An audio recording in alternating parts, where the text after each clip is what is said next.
Hey everyone, welcome back to Corbin AI. We're diving into artificial intelligence, and we received a request from one of our viewers here. As you see, I read the comments, and the request here in this specific context was looking to set up an automation where we'll receive data about a client, about a patient, all the relevant information about that client or patient, and then extract specific data points into a preset template. So what we're gonna do today is I'm gonna show you two different ways to do this.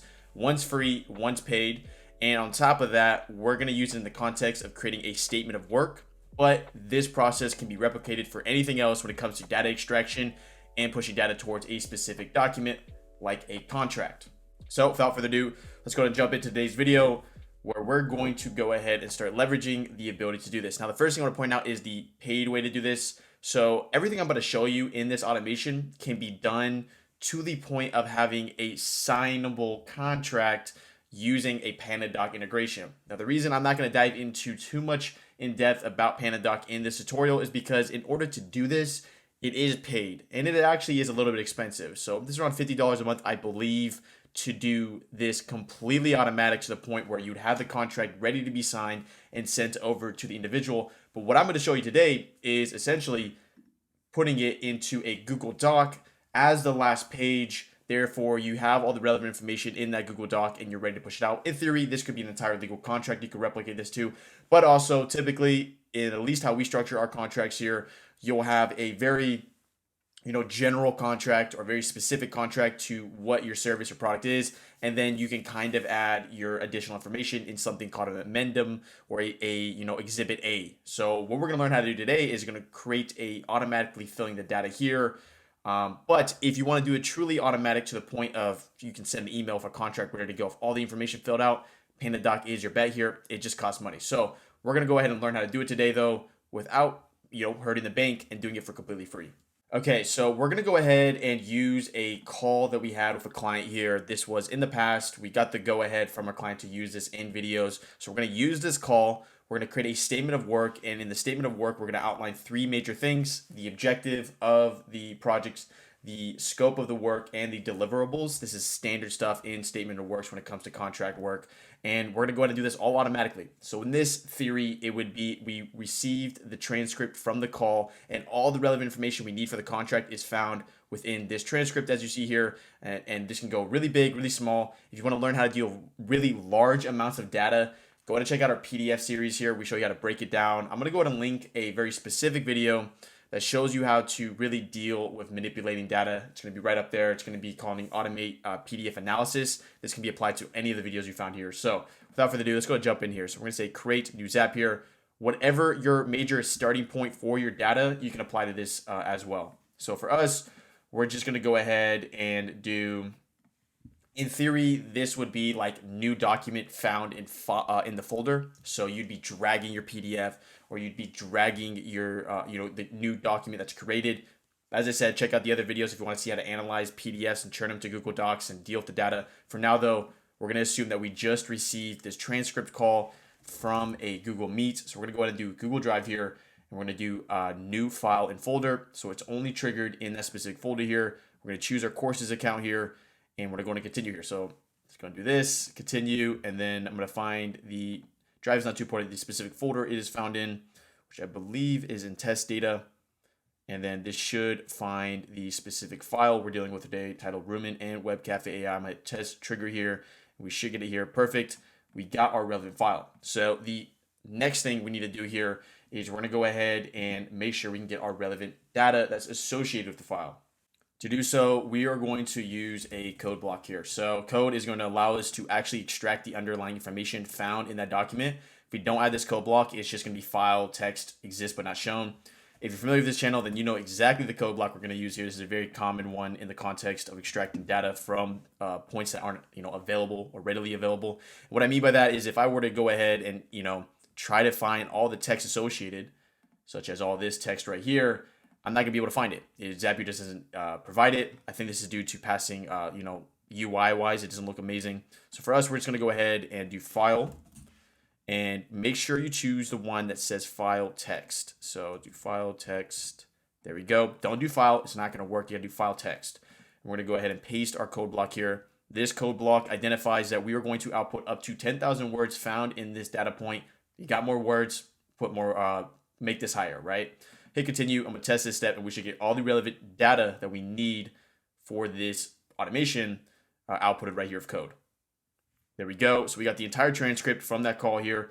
Let's go ahead and proceed with the next step here. So now that we have the relevant information, before we go ahead and keep building out this automation for the context of building out a statement of work based off that transcript call, let's go ahead and set up our template so it can actually, give us what we need here. So I'm gonna go ahead and just make this automatic SOW, and I'm gonna come over to SOW template here. So typically, sometimes when you form contracts, you'll have an exhibit A, exhibit B. This is gonna be our exhibit A. Here's how you give it data or inputable data on a Google Doc. What we do here is this.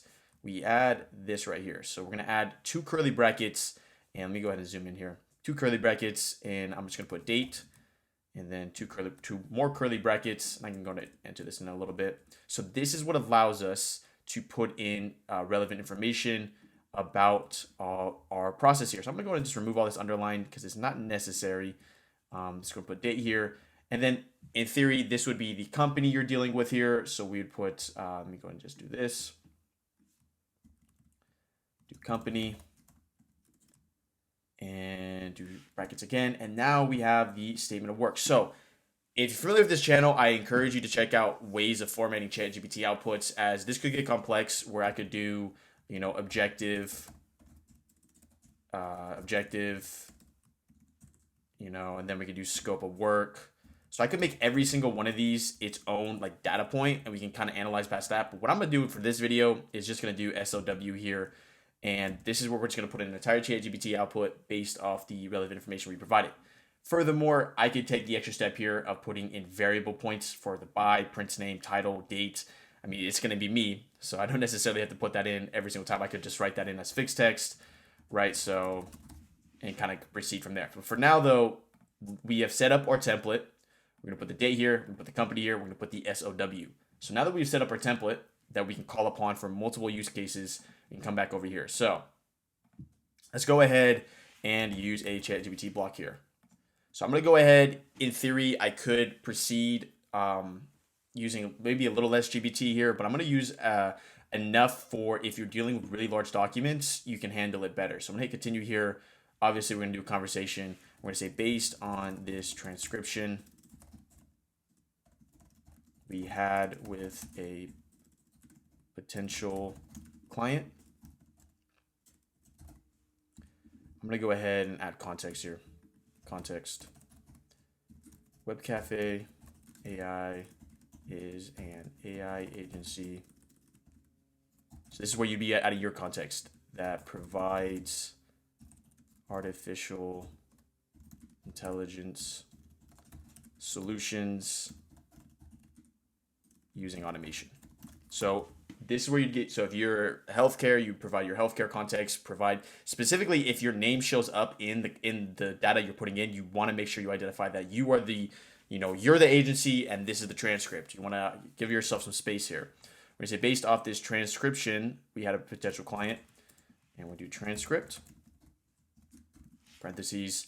We're gonna go ahead and do our entire output here, which is result, generate the following. So we're gonna go ahead and generate 3 main things here. So in theory here, we could add more context. Is there specific things in the data points you're looking for that you care about? E.g., in statements of work, do you want to include some type of clause that usually this takes 3 to 4 weeks? In your statement of work, do you want to include, whatever is specific to you that you find you're consistently using on multiple, businesses? This is where you would include in this little context block here. For us though, we're just going to show you how to extract it on a very general presumption here, where GPT is going to give do a lot of the heavy lifting for us. So we're going to say generate the following, and I went ahead and pasted this here. So we're going to say, deliver objective, scope of work, deliverables, and I'm going to go and do format here.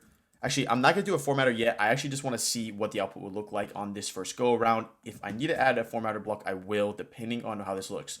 We're going to go ahead and increase our model to GPT 3.516K. This allows us to deal with more data here. We're going to add a random 32 character string here. This allows for consistent outputs. We're going to increase this to 400. Just a little bit. Maybe we want a little bit more breadth here. Hit test step here, and then we should get an output here that provides us with those 3 data points relevant to this underlying call. Okay, so based off the transcription of that call, we got the objective. The objective of the project is to automate the lead management process for Web Cafe AI, an online agency that lists properties. See, it misinterpreted it. So we actually have to come back here. Let's go ahead and do something very simple here. I'm gonna add a ChatGPT block. And we're gonna do a 3.5 here. Actually, yeah, we'll do a 3.5 here. So we're gonna go ahead and do conversation, hit continue, and we're gonna say based on this title of this transcription. And we're gonna go ahead and provide the title here. So notice how our titles are automatically including a data point here. I could have honestly re-prompted this and give it, clarify that we are not the ones that needed this services, but I wanted to show you this as well because, there's sometimes you gotta do little workarounds like this. So we can do title, generate just the client's name, nothing else. Transcription, we are Web Cafe AI. So I'm gonna do this. I'm gonna put in a little bit of characters here, continue. I'm gonna test this step and then we should just get room in here. And then from here, yep, there we go. Then I can go ahead and put this. Context, Web Cafe AI is an AI agency that provides artificial intelligence solutions using automation. We are the agency and we are providing services to, and then we're gonna go ahead and provide the output of the previous block here, which is Rumen. And I wanna point out something pretty big here. Use 3.5 and 3.516K as much as you want. This is a very, very cheap AI here. Use GPT-4 as conservatively as you can, as that is gonna be the one that costs you the most money. I mean, we're still talking about pennies here, but still, that's just a rule of thumb here. So me doing a 3.5 block like this just to get the name, I'm doing it for consistent outputs. I'm doing it for scale. That's why we do that kind of stuff. So based off this transcription, we had a potential client transcription or transcript, generate the following SOW for this client. So as you saw before, the previous output, it thought we were they thought we were the client, but now let's go ahead and add a 1 here. This is going to refresh the memory key. It's like starting a new chat in ChatGPT's UI, and let's see what this new output will be. There we go. So as you see here, way better. So we got the objective of this project is to automate the lead management process of Rumen's online property agency. This will involve creating templates for email responses to leads, integrating the automation into Rumen's backend system, and streamlining lead management process to free up time for Rumen to focus on growing the business. Scope of work here is going to be the scope of work of this project includes the following tasks: integration with property portals, template creation, variable extraction, email automation, additional automation opportunities, and deliverables, automated lead management system. This is all correct. If you want to go ahead and sit down and read this entire transcript, go ahead. But I can tell you from my past that this is exactly what was entailed with this underlying project. So from here, now that we got the statement of work, I typically like adding a little bit of nuance with a GPT-4 output. But to be honest with you, this is pretty solid here. This is really solid here. Just for the sake of adding a little bit of nuance, I could add a GPT-4 prompt here, but everything I see here is actually within the realm of what I would want. On top of that, we can go as simple as deleting it in the Google Doc if we need to.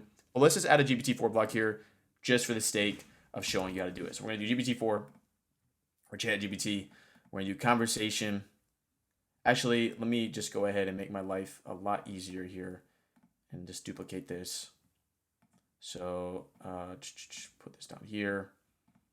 And basically the reason I can duplicate it is there's a lot of context. Sorry, not that one. Let's duplicate this one.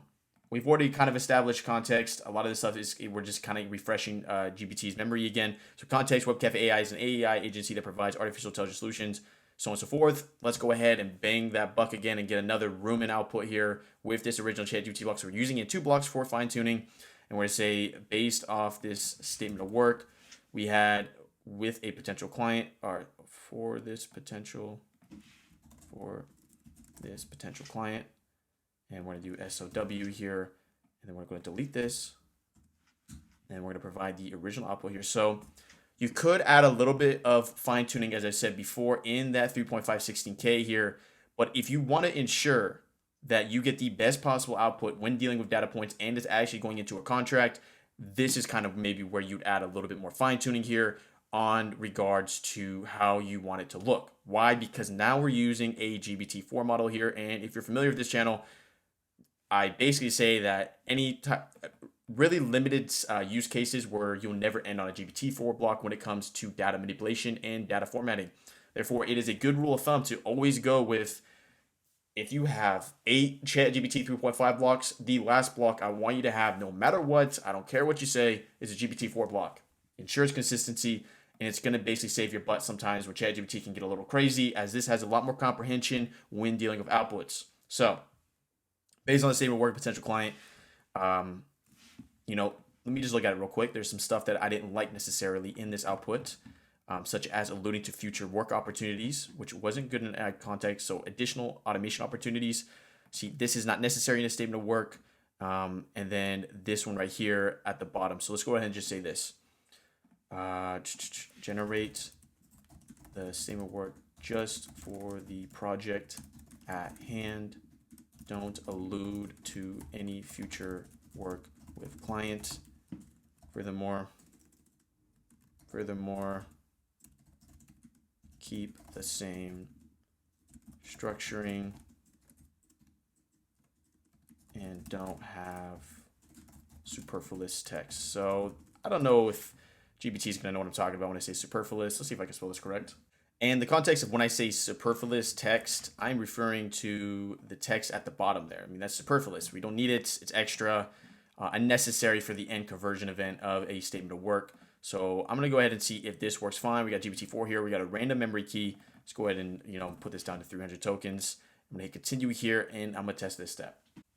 And there we go. So we went ahead and fine-tuned that statement of work a little bit more. As you'll notice, there is no superfluous text here. There is no allusion or alluding to future opportunities of work because that's not necessary in the current contract. We're going to go here. So let's go ahead and proceed. We're going to go ahead and need to add a Google Doc block here. The purpose of this Google Doc is now we're going to be finding that template we made earlier in this tutorial, if you remember, of these curly brackets here. It's very important, 2 curly brackets, both sides. And then we're going to go ahead and do an event of find document. And as we know, we're going to be using, typically, at least how we structure contracts, is we structure contracts where, some stuff is just fixed in the context of templates, e.g., Exhibit A, statement of work, is typically going to look the same across different clients. So from here, we can go ahead and put in SOW template, continue, test this step, and this should bring up this relevant document that we created here. Perfect.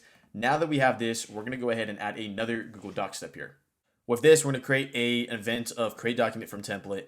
We're going to continue here, and this is going to be amazing for us. So what we're going to do here is the template document. You're going to have that find step in order to get the underlying document ID. This allows us to grab that specific document. So you can't put name here. Make sure you put the ID. So the new document name, coming into fruition again, that really small output allows us to grab the client's name, and we can just say SOW with WebCafe AI. So this is what the document's name is going to be on production or on output, right? So this is what we're going to see as the final document here. We can add sharing preferences here. So in theory, you could go really far here and say anyone with the link of view, grab the link, send it as an email to the client automatically, depending on what you want to do, or send it to your team automatically if it is in a private account. But from here, we can go to keep everything the same. And there is actually one thing that I forgot to add here, but it's really simple. So all we need to add is one last thing, because this is very contract specific, is going to be the date. Funny enough, the date. So we're going to go ahead and just run some JavaScript again here. And I went ahead and already typed up some JavaScript with some comments here. Just for your reference, if you are not familiar with code, when people say comments, they're referring to these little slashes. So this is text that's not actually read by the code. It is text for the human to read. So from here, I'm going to paste in this very simple block here. Essentially, all this block does is just give me the exact date that this event occurs. E.g., if it runs today, it's going to be 2023 of October, and right here, 2023, 10th, and the 31st. So perfect. Now that we have the relevant date here, we can come back over here, and we're going to put in that date. As with all my tutorials, I'm going to go ahead and share the code in the comments down below. I would share this Zap. Problem is I can't. Zapier currently doesn't allow me to share, or they don't have the capabilities to share Zaps with code blocks in it. So keep that in mind. So we're going to go down here to date. I'm going to go ahead and provide the reply, but I guess this is called date in this context.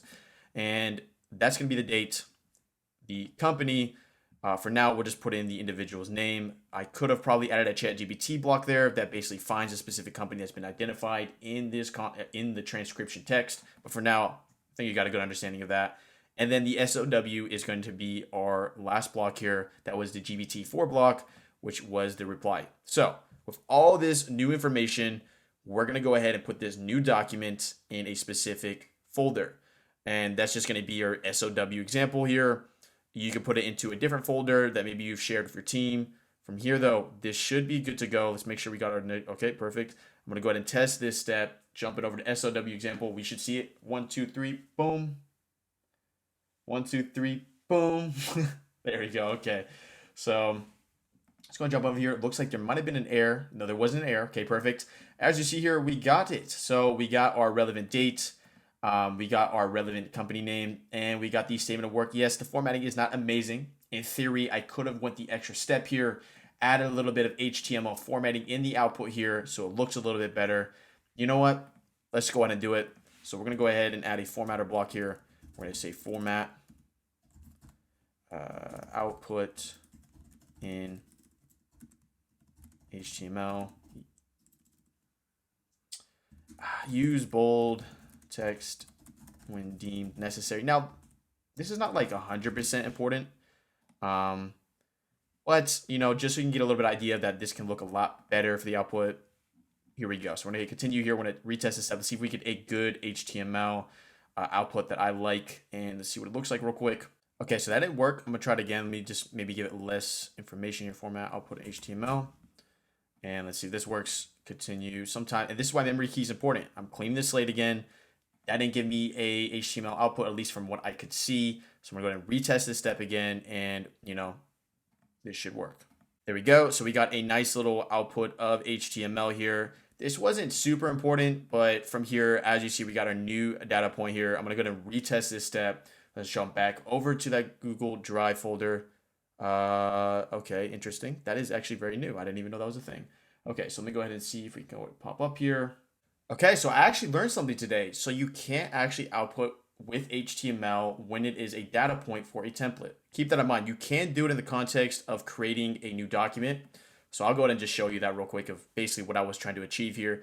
But essentially, it seems like you actually can't use HTML in the context of creating a document from a template. So end of the day, we still get the underlying value because we are getting the information that's specific to what we care about. But just to show you what I was referring to, I went ahead and did this and just said showcase, and you know, went ahead and just put this in the specific folder here. Let's go ahead and do test data, or should we do SOW example? There we go. Continue. This is just cool to know that you can actually format data before it goes into a new document, but it has to be creating a document from new text. You learn something new every day. And as you see here, this was the end output of what I was looking for, but it seems like it didn't necessarily want to work in this context. But from here though, as you'll see, if we come back over to this, we got a relevant information. It seems like actually HTML kind of messed with it a little bit. So, you know, maybe we're incentivized not to use HTML in this context. So keep that in mind. It seems like the best way to do this would be in the context of essentially just having it come out as plain text, which we did as the first go around here, and essentially provide us a ton of value. Because what you just saw there was after a call has occurred, that transcript can be automatically created by Google, and then that will be sent to our folder. This could be Dropbox, Zoom, whatever. And then it will do this entire process, entire flow based off the contextual data we provide. And it created me a niche specific, client specific statement of work that I care about. Learned a ton of stuff. You can check out the code below. If you felt like you learned something, make sure to leave a like. If you like this kind of video and you want to see more content like this, I'm going to leave a playlist at the end here where we're jumping to Zapier. More automations, more AI. And as of recent, there's been a lot of demand for PDF tutorials. So we've done a ton of stuff when it comes to PDF. Just type in Corbin AI PDF, and I guarantee there's going to be 4 different videos that teach you 4 different things. So without further ado, I'll see you in the next video. Thanks for tuning in. And yes, surprise, I'm an AI avatar. Make sure to explore more here at Corbin AI, where we demystify AI for your personal and business life. Until next time.